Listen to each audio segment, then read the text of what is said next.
बेलापुर गांव में एक तालाब के किनारे कमला और गीता दो अनाथ बहनें रहती थीं। कमला बड़ी बहन थी और गीता उसकी सौतेली छोटी बहन। तकदीर ने उन्हें अलग अलग माँ की कोख से पैदा किया, पर ससुराल एक ही तालाब के किनारे अगल बगल मिला। कमला का ससुराल खुशहाल था, पक्का मकान था, पर गीता की किस्मत ने दगा दे दिया।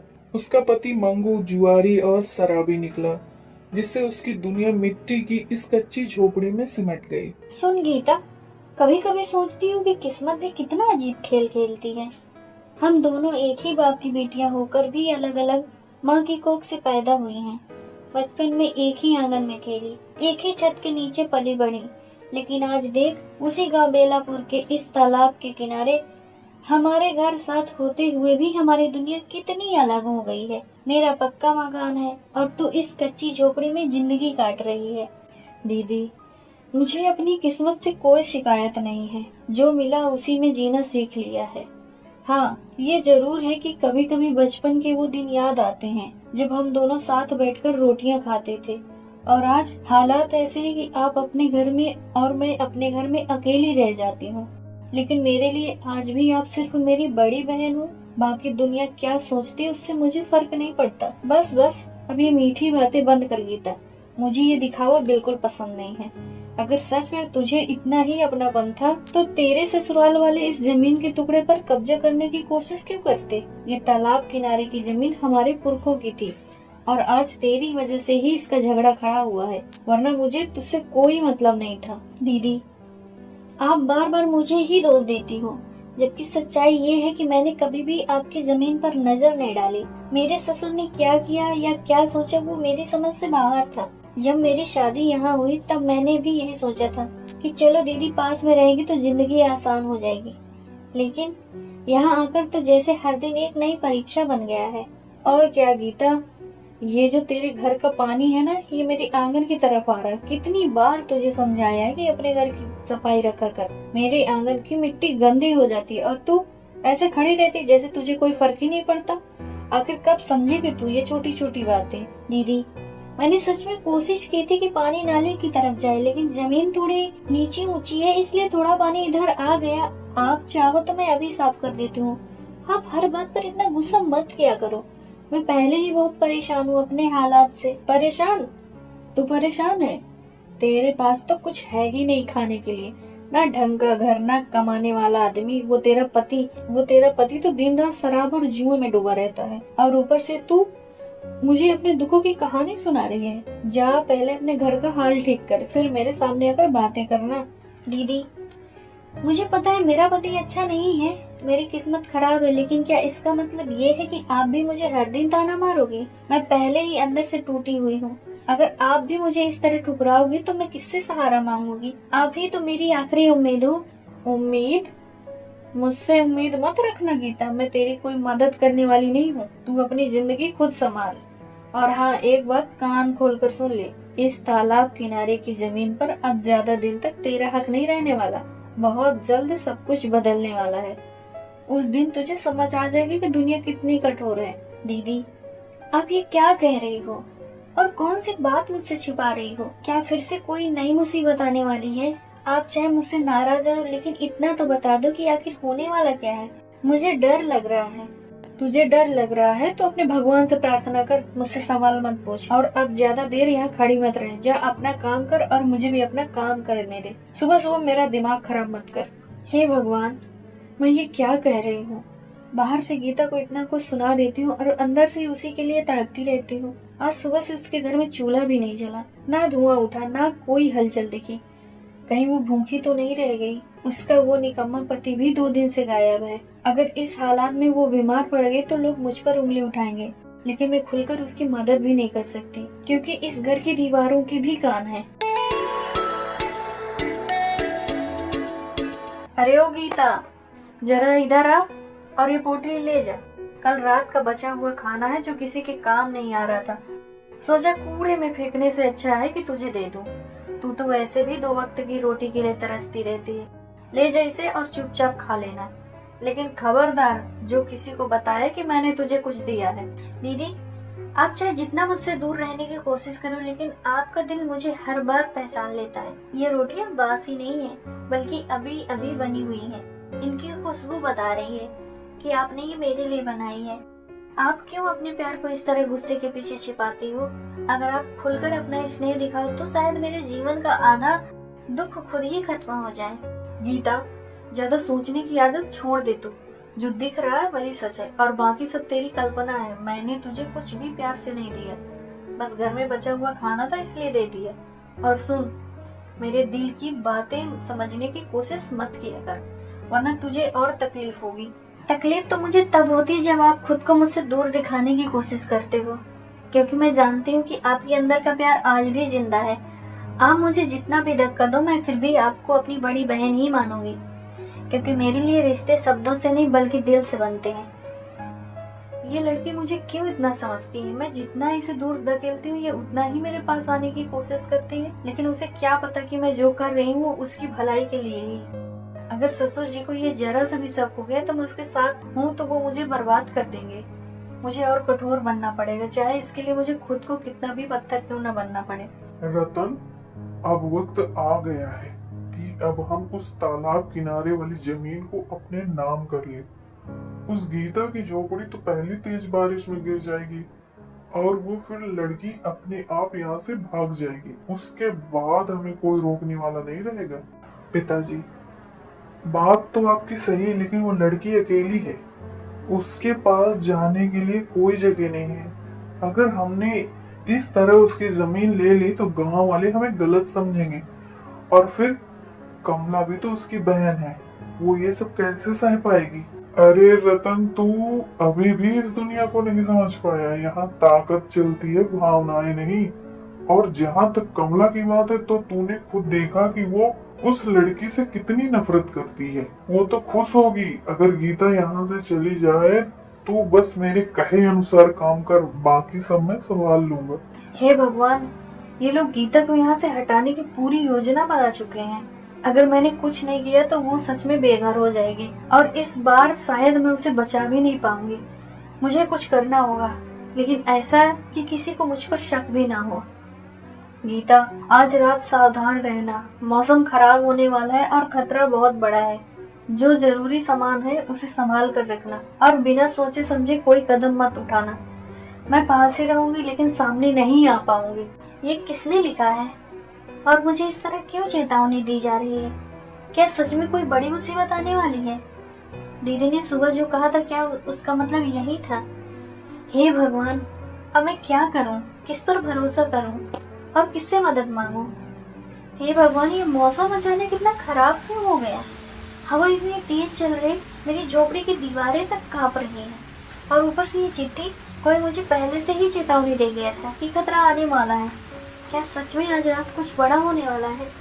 अगर मेरी ये कच्ची छत टूट गई तो मैं कहाँ जाऊंगी? किसके पास जाऊंगी? दीदी के घर भी नहीं जा सकती, क्योंकि उन्होंने खुद मुझे दूर रहने को कहा है। मुझे डरना नहीं चाहिए। मैं अकेली जरूर हूँ लेकिन कमजोर नहीं हूँ। मैं अपने घर को संभाल लूंगी, चाहे कुछ भी हो जाए। मैं यहाँ से भागूंगी नहीं। ये जमीन मेरे बापू की आखिरी निशानी है। अगर मैं इसे छोड़ दूंगी तो मेरे पास कुछ भी नहीं बचेगा, चाहे मुझे अपनी जान ही क्यों न देनी पड़े। मैं यहीं रहूंगी। हे भगवान, ये वही तूफान है जिसका डर मुझे सुबह से सता रहा था। गीता की झोपड़ी इस बारिश को नहीं झेल पाएगी। उसकी छत तो पहले से ही कमजोर है। अगर दीवार गिर गई तो वो अंदर ही दब जाएगी। मैं उसे ऐसे मरने के लिए नहीं छोड़ सकती, चाहे मुझे अपने घर वालों से छुपकर ही क्यों ना जाना पड़े। मुझे अभी उसके पास जाना ही होगा। नहीं कमला, तुझे संभल कर कदम उठाना होगा। अगर किसी ने तुझे गीता के पास जाते हुए देख लिया तो सब कुछ खत्म हो जाएगा। ससुर जी को जरा सा भी शक हुआ तो वो ना सिर्फ गीता को बल्कि तुझे भी बर्बाद कर देंगे। लेकिन अगर तू नहीं गई तो गीता आज रात जिंदा नहीं बचेगी। अब फैसला तुझे करना है कि डर के पीछे छुपना है या अपनी बहन को बचाना है। हे भगवान, ये दीवार धीरे धीरे खिसक रही है, मिट्टी नीचे गिर रही है। मुझे ऐसा लग रहा है कि ये झोपड़ी अब ज्यादा देर तक टिक नहीं पाएगी। अगर अभी छत गिर गई तो मैं जिंदा नहीं बचूंगी, लेकिन मैं बाहर भी नहीं जा सकती। चारों तरफ पानी ही पानी है और दीदी के घर जाने की तो हिम्मत भी नहीं हो रही। दीदी, अगर आज आप मेरी आवाज सुन पा रही हो तो एक बार मुझे बचा लो। मैं जानती हूँ कि आप मुझसे नाराज हो, लेकिन इतना भी मत सजा दो कि मैं आज इस झोपड़ी में दफन हो जाऊं। मैं आपसे कुछ नहीं मांगती, बस आप एक बार मुझे अपनी बहन समझकर बचा लो। अरे ओ गीता, दरवाजा खोल जल्दी। क्या सच में अंदर बैठकर मरने का इरादा बना लिया है? ये देख, दीवार अभी गिर जाएगी और तू उसके नीचे दब जाएगी। अगर जिंदा रहना है तो तुरंत बाहर निकल और मेरे साथ चल। ज्यादा सोचने का समय नहीं है। दीदी, आप इस तूफान में मेरे लिए आई हो? मैं तो सोच भी नहीं सकती थी कि आप अपनी जान जोखिम में डालकर मुझे बचाने आओगे। मुझे लगा था कि आज मैं अकेली ही मर जाऊंगी, लेकिन आप आ गई।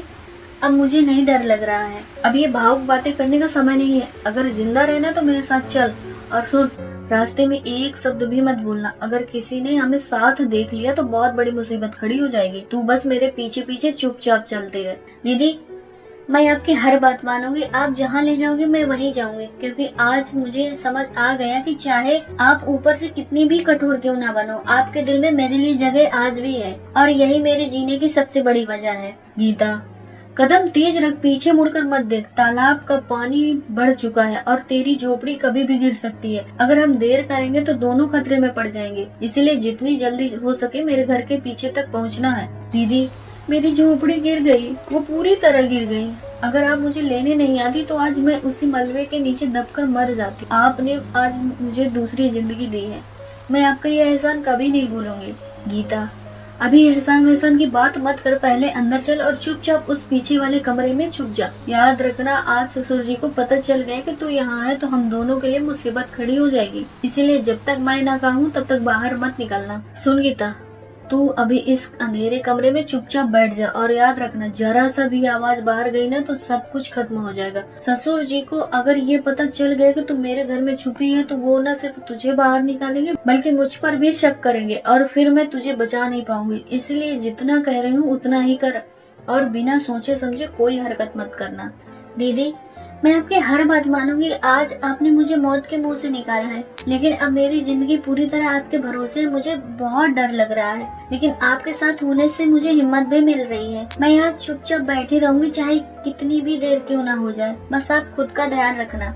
डरना बंद कर और खुद को संभाल। ये वक्त कमजोर पड़ने का नहीं है। तू अगर टूट गई तो मेरा सारा धरा किया बेकार हो जाएगा। और हाँ, ये सूखा कपड़ा पहन ले और ये दूध पी ले। तुझे ताकत की जरूरत है, क्योंकि आने वाले वक्त में तुझे और भी मजबूत बनना पड़ेगा।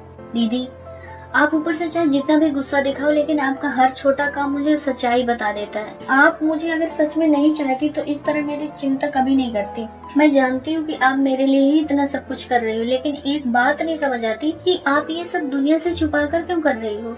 क्योंकि ये दुनिया उतनी सीधी नहीं है जितना तू समझती है। यहाँ हर रिश्ते के पीछे कोई न कोई स्वार्थ छुपा होता है, और मेरे ससुर जी का स्वार्थ इस जमीन से जुड़ा है।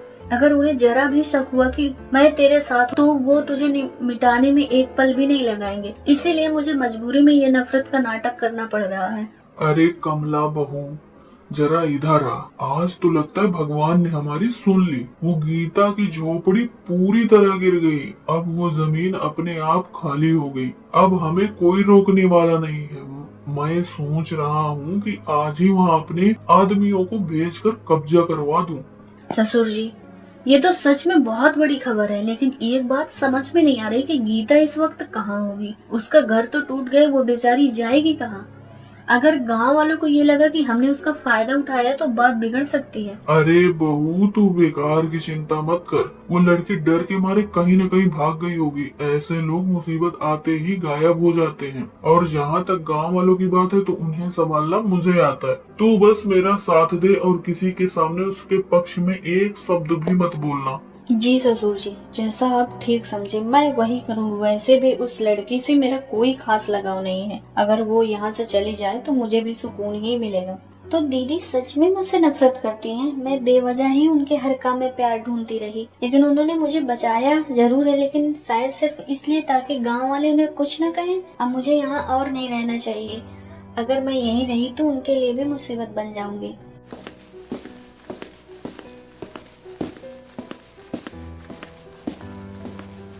गीता, ध्यान से सुन। ससुर जी को शक नहीं होना चाहिए, इसलिए मुझे उनके सामने वही बनना पड़ा जो वो देखना चाहते हैं। लेकिन इसका मतलब ये नहीं कि मैं सच में तेरे खिलाफ हूँ। तू मेरे हर शब्द को दिल से मत लगा।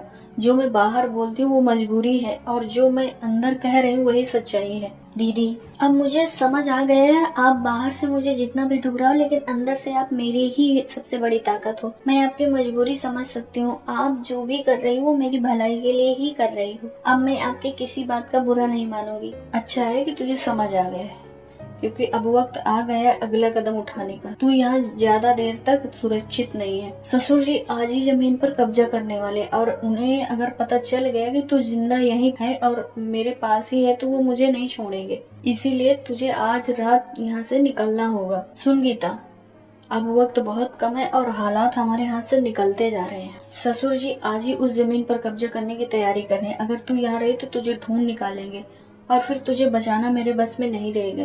इसलिए तू ये पोटली ले, इसमें मेरे कुछ गहने और थोड़े पैसे भी हैं। तू चुपचाप पीछे वाले रास्ते से निकल जा और इस गांव से दूर चली जा। यही तेरी सुरक्षा का एकमात्र रास्ता है। दीदी, आप ये क्या कह रही हो? मैं अपनी ये जमीन छोड़कर भाग जाऊं? ये कैसे हो सकता है? ये मिट्टी है, मेरे बापू की आखिरी निशानी है, और मैं इसे यूं ही किसी के लालच के आगे छोड़ दूं? मैं डर कर भागने वालों में से नहीं हूँ, चाहे कुछ भी हो जाए। मैं अपनी जगह नहीं छोड़ूंगी। और ये गहने, ये तो आपके सुहाग की निशानी है, मैं इन्हें कैसे ले सकती हूँ? गीता, तू अभी भी बात को गंभीरता नहीं समझ रही है। ये जमीन तेरे लिए सिर्फ एक याद हो सकती है, लेकिन तेरी जान उससे कहीं ज्यादा कीमती है। अगर तू जिंदा रहेगी तो फिर से सब कुछ बना सकती है, लेकिन अगर तूने जिद पकड़ ली और यहीं रही तो वो लोग तुझे खत्म कर देंगे।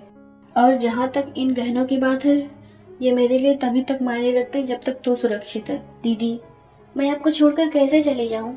आप ही तो मेरी एकमात्र सहारा हो। अगर मैं यहाँ से चली गई तो आप अकेली पड़ जाओगी, और मैं कहीं भी रहूं लेकिन आपका चेहरा हर वक्त मेरी आंखों के सामने रहे। मुझे ये बिछड़ना मंजूर नहीं है। मैं आपके साथ रहकर हर मुश्किल का सामना कर सकती हूँ। बस बहुत हो गया गीता, अब तू मेरी बात मानेगी या नहीं? ये कोई भावनाओं में बहने का समय नहीं है, बल्कि समझदारी से फैसला लेने का वक्त है। अगर तू सच में मुझे अपनी दीदी मानती है तो मेरी बात मान और यहाँ से चली जा, क्योंकि यही एक तरीका जिससे मैं तुझे बचा सकती हूँ, वरना सब कुछ खत्म हो जाएगा। ठीक है दीदी, अगर आपकी यही इच्छा है तो मैं चली जाऊंगी, लेकिन एक बात हमेशा याद रखिएगा कि मैं कहीं भी रहूं मेरा दिल आपके पास ही रहेगा। और हाँ, जिस दिन हालात ठीक होंगे मैं वापस जरूर आऊंगी, क्योंकि ये जमीन ही नहीं बल्कि आप भी मेरी पहचान हो। जा गीता, देर मत कर, पीछे मुड़कर मत देखना और किसी पर भरोसा मत करना। सीधे उस रास्ते से निकल जा जो तालाब के पीछे वाले जंगल की तरफ जाता है। वहाँ से तो दूसरे गांव पहुँच जाएगी। और याद रख, जब तक मैं खुद तुझे ना बुलाऊं तब तक वापस मत आना। दीदी, मैं जा रही हूँ, लेकिन आज जो आपने मेरे लिए किया है वो मैं जिंदगी भर नहीं भूलूंगी। आपने मेरे लिए सिर्फ बहन नहीं बल्कि भगवान के रूप में आई हो। अगर आज आप ना होती तो शायद मैं जिंदा भी न बचती। मुझे माफ कर देना अगर मैंने कभी आपका दिल दुखाया हो। ज्यादा बातें मत कर और जल्दी निकल जा। मैं तुझे रोते हुए नहीं देख सकती। अगर तूने एक पल भी और यहाँ बिताया तो मैं कमजोर पड़ जाऊंगी और फिर तुझे जाने नहीं दूंगी। इसलिए बिना समय गंवाए यहाँ से चली जा और अपनी जिंदगी को एक नई शुरुआत दे। हे भगवान, मैंने आज अपनी भी बहन को अपने हाथों से दूर भेज दिया। मैंने उसके सामने खुद को कितना कठोर दिखाया, लेकिन मेरा दिल अंदर से टूट गया है। मुझे नहीं पता आगे क्या होगा, लेकिन कम से कम अब वो सुरक्षित है। भले ही दुनिया मुझे बुरा समझे, लेकिन मैं अपनी बहन को खोने का दर्द नहीं सह सकती। अब मुझे और भी मजबूत बनना होगा। मुझे सबके सामने वही बनना पड़ेगा जो देखना चाहते हैं। अगर मैंने कमजोरी दिखाई तो ससुर जी को समझ आ जाएगा और फिर गीता की सारी मेहनत और मेरा ये त्याग बेकार हो जाएगा। अब मुझे खुद को पूरी तरह बदलना होगा। सुनो गांव वालों, अब ये जमीन पूरी तरह खाली हो चुकी है, क्योंकि गीता अपनी झोपड़ी टूटने के बाद से यहाँ भाग गई है। का यहाँ अब कोई हक नहीं बचता। इसीलिए आज से ये जमीन हमारी है और हम यहाँ अपना काम शुरू करेंगे। अगर किसी को कोई आपत्ति है तो अभी सामने आकर कह सकता है। जमींदार जी, बात तो आपकी सही लगती है, लेकिन वो लड़की अचानक कहाँ चली गई? उसका घर टूट गया है क्या? उसका हक भी खत्म हो गया? अरे ओ गांव वालों, ये क्या तमाशा लगा रखा है तुम सबने? मेरी झोपड़ी कहाँ गई? मेरी जमीन पर कौन कब्जा कर रहा है? मैं 2 दिन बाहर क्या गया, तुम लोगों ने मुझे ही बेघर कर दिया। और तू जमींदार, तू अपने आप को बहुत बड़ा मालिक समझता है ना? पता मेरी औरत कहाँ है गीता? उसे छुपा कर रखा है या कहीं बेच दिया? मैं आज बिना जवाब लिए यहाँ से नहीं जाऊंगा। चुप करो शराबी, पहले खुद को संभाल, फिर दूसरों पर इल्जाम लगा। तुझे अपनी बीबी की फिक्र अब याद आ रही है, जब वो यहाँ से भाग गई। जब वो तेरे साथ थी तब तूने उसे कभी इज्जत नहीं दी। अब यहाँ आकर हंगामा करने से कुछ नहीं होगा। वो लड़की खुद ही भाग गई है और जमीन अब हमारी है। मैं मानता हूँ कि मैंने गलतियां की हैं, मैंने शराब पी, जुआ खेला, लेकिन इसका ये नहीं कि तुम लोग मेरी औरत को और मेरा घर ही छीन लो। गीता कहीं नहीं भाग सकती, वो अपनी जमीन छोड़कर नहीं जाएगी। जरूर तुम लोगों ने उसे डराया होगा, उसके साथ कुछ गलत किया होगा। मैं सच्चाई जाने बिना यहाँ से नहीं हटूंगा। मंगू, तू जितना चिल्लाना चाहता चिल्ला ले, लेकिन सच नहीं बदल सकता। तेरी बीबी गीता खुद ही भागी है और जाते जाते मेरे घर से गहने और पैसे भी चुरा कर ले गई।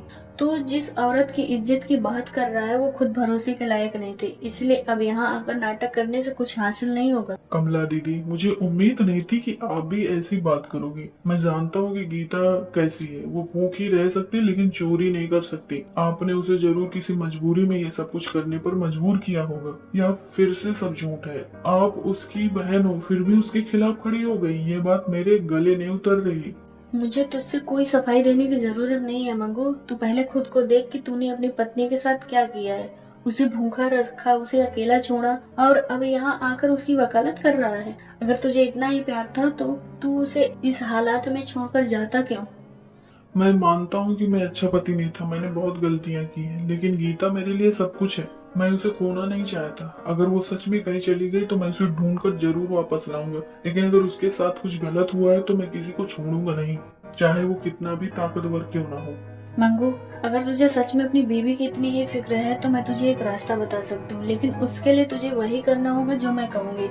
अगर तूने मेरी बात मानी तो न सिर्फ तुझे गीता मिल जाएगी बल्कि तेरी जमीन भी वापस मिल सकती है। दीदी, आप जो कहोगी मैं करने को तैयार हूँ, बस एक बार मेरी गीता मुझे मिल जाए, मैं अपनी सारी गलतियाँ सुधार दूंगा, शराब छोड़ दूंगा, मेहनत करूंगा, लेकिन पहले आप मुझे सच बताओ कि मुझे करना क्या है। तुझे पंचायत में जाना होगा और वहाँ सबके सामने ये कहना है कि ससुर जी ने तुझे और गीता को डराया धमकाया था ताकि तुम लोग जमीन छोड़कर भाग जाओ। तू ये भी कहेगा कि तेरी झोपड़ी गिरने के बाद उन्होंने जबरदस्ती उस जमीन पर कब्जा करने की कोशिश की। अगर तू ये सब हिम्मत से कह देगा तो सच्चाई धीरे धीरे सबके सामने आ जाएगी।